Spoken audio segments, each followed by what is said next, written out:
జరుగుతుంది అసలు ఈ లాఠీ చార్జ్ ఎట్లా?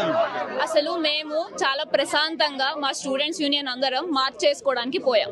మేము స్టూడెంట్స్ క్యాంటీన్ దగ్గర స్టార్ట్ అయ్యి ఈస్ట్ క్యాంపస్ వరకు మార్చ్ చేసుకుంటూ పోయాం. బార్కేడ్లు వేసి మా మీద లాఠీ చార్జ్ చేశారు. అమ్మాయిలని కూడా చూడకుండా అమ్మాయిల మీద కూడా లాఠీ చార్జ్ చేశారండి. మీకు ఏ హక్కు ఉందని లాఠీ చార్జ్ చేయడానికి అడుగుతాం. మేము స్టూడెంట్స్ ఇక్కడ, మేము మా యూనివర్సిటీ స్టూడెంట్స్, మేము ఇక్కడ మా యూనివర్సిటీ వాళ్ళు చదువుకోవడానికి వచ్చాం. మాకు మా భూములు కావాలని అడుగుతున్నాం.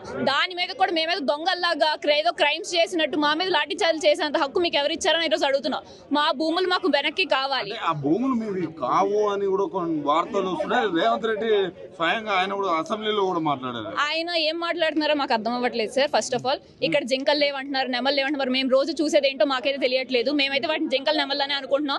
ఆయనకి ఏమైనా డౌట్ ఉంటే ఆయన మీడియా పోలీసులు అందరూ కలిపి రండి, చూడండి మొత్తం ఎక్కడ జింకలు కనబడతాయి మీకే తెలుస్తుంది. చెరువులు లేవంటున్నారు, మష్రూమ్స్ లాగా లేవంటున్నారు. ఏంటండి, ఏం డెవలప్మెంట్ మీరు చేద్దాం అనుకుంటున్నారు? నాకు అర్థం కావట్లేదు. 400 ఎకరాల ఫారెస్ట్ ని మొత్తం తీసేసి మీరు ఏం డెవలప్ చేద్దాం అనుకుంటున్నారు?